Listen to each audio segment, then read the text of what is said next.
Sebelumnya izinkan memperkenalkan diri, nama saya Zia Maurenisha. Saya Abias Maria Effendi. Saya Safari Sudia. Saya Vina Kalista. Saya Fareza Zita Azahra. Saya Era Syati. Dan saya Anissa Regina Putri. Pada kesempatan kali ini, kami akan mempresentasikan hasil turun lapangan dengan tema perilaku organisasi dalam mengelola stres, motivasi, serta kerjasama antar anggota pada Himpunan Mahasiswa PKN Fordika Universitas Lampung.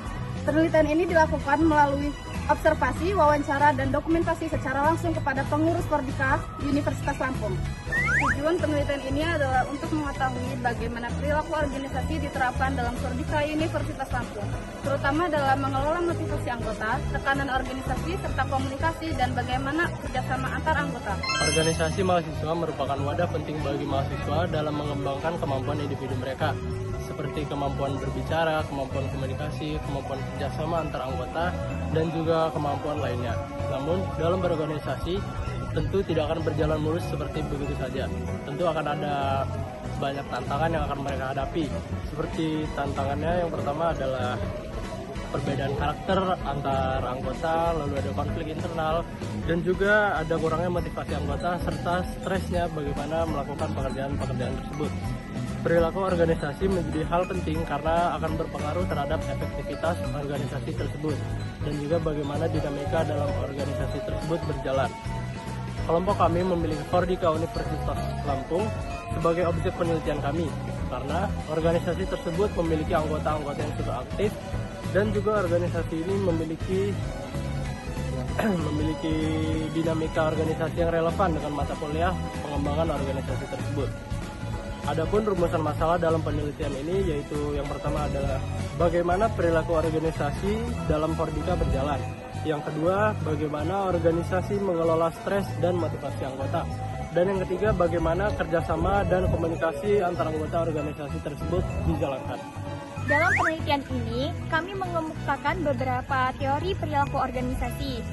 Teori yang pertama itu teori perilaku organisasi menurut Robin and Judge yang menjelaskan bahwa perilaku organisasi itu mempelajari perilaku individu dan kelompok dalam organisasi untuk meningkatkan efektivitas organisasi. Kemudian yang kedua itu ada teori motivasi menurut Abraham Maslow yang menjelaskan bahwa individu itu memiliki kebutuhan akan penghargaan, rasa memiliki, dan aktualisasi diri. Kemudian yang ketiga itu ada teori stres organisasi.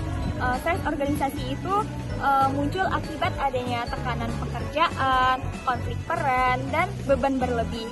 Selain itu ada juga teori komunikasi organisasi dan kepemimpinan organisasi yang digunakan untuk menganalisis hubungan antar anggota dan proses pengambilan keputusan dalam Fordika.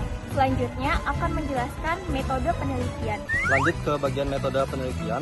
Penelitian ini menggunakan metode penelitian kualitatif dengan pendekatan secara deskriptif. Penelitian ini dilakukan di ruang jurusan Pendidikan Kewarganegaraan FKIP Universitas Lampung pada tanggal 20 Mei 2026. Untuk teknik pengumpulan data, kami melakukan melalui observasi, wawancara, lalu ada dokumentasi. Narasumber dalam penelitian ini ada yang pertama itu ada Niken Oktasari selaku Ketua Bidang Medinfo Fordika tahun 2026, lalu Puan Maharani selaku Sekbid Medinfo Fordika tahun 2026. Dalam penelitian ini kami memperoleh data mengenai motivasi anggota, stres organisasi, komunikasi organisasi, serta kerjasama antar tim dalam organisasi. Selanjutnya akan menjelaskan hasil wawancara yang telah kami lakukan. Berdasarkan hasil wawancara, hubungan antara pengurus dan juga anggota organisasi berjalan cukup baik dan juga harmonis. Anggota organisasi berusaha menjaga kekompakan karena memiliki tanggung jawab untuk menjalankan program kerja secara bersama. Nah, Fordika juga memiliki beberapa program kerja untuk mempererat hubungan antara anggota, contohnya seperti Medical Talk dan juga Aspika. Nah, namun dalam menjalankan organisasi tentunya menghadapi beberapa tantangan. Nah, menurut dari mereka sendiri, tantangannya itu adalah kurang aktifnya sebagian anggota dan juga sulit membagi waktu antara kuliah dan juga organisasi. Nah, selain itu juga pada waktu tertentu, program kerja itu dilakukan bersamaan. Nah, itu dapat menyebabkan tekanan bagi anggota.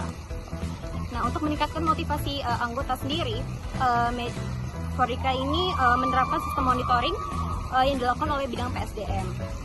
Komunikasi dalam organisasi dilakukan secara terbuka melalui diskusi, rapat, forum aspirasi, dan juga musyawarah organisasi. Berdasarkan hasil observasi dan wawancara, kelompok kami nilai bahwa perilaku organisasi dalam Pordika berjalan dengan cukup baik. Perilaku organisasi ini kami nilai dari aspek motivasi, stres organisasi, hingga kepemimpinan dalam Pordika.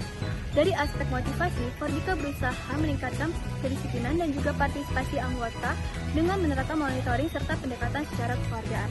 Lalu untuk stres organisasi, anggota mengalami tekanan akibat banyaknya program kerja dan bertabrakannya antara kegiatan organisasi dengan kegiatan akademik. Namun, organisasi berusaha mengurangi tekanan tersebut dengan melakukan pembagian tugas yang sesuai dengan kemampuan para anggota. Lalu dalam aspek komunikasi dalam organisasi berusaha untuk menerapkan komunikasi secara terbuka dan demokratis, mulai dari penyelesaian konflik yang dilakukan secara musyawarah dan voting, sehingga para anggota dapat menyampaikan pendapat mereka. Lalu untuk kepemimpinan dalam Pordika, organisasi ini menerapkan kepemimpinan secara demokratis, di mana para pengurus dan anggota dapat menyelesaikan konflik mereka secara musyawarah dan juga sebagai penengah di antara masalah mereka. Yang terakhir ada kesimpulan. Jadi, berdasarkan hasil penelitian yang telah kami lakukan, dapat disimpulkan bahwa Pordika memiliki perilaku organisasi yang cukup baik dalam menjaga motivasi, komunikasi, kerjasama, dan keharmonisan antar anggota organisasi. Meskipun terdapat beberapa tantangan seperti sebagian anggota yang kurang aktif, organisasi tetap berupaya menjaga stabilitas organisasi melalui komunikasi yang baik, pembagian tugas, serta kegiatan internal organisasi. Adapun saran dari kelompok kami, yaitu yang pertama, organisasi terus meningkatkan komunikasi antar anggota. Lalu yang kedua, evaluasi rutin perlu dilakukan untuk menjaga keaktifan anggota. Yang ketiga, pembagian tugas perlu disesuaikan dengan kemampuan anggota agar tidak menimbulkan tekanan organisasi. Sekian presentasi dari kelompok kami akhiri. Wassalamualaikum warahmatullahi wabarakatuh.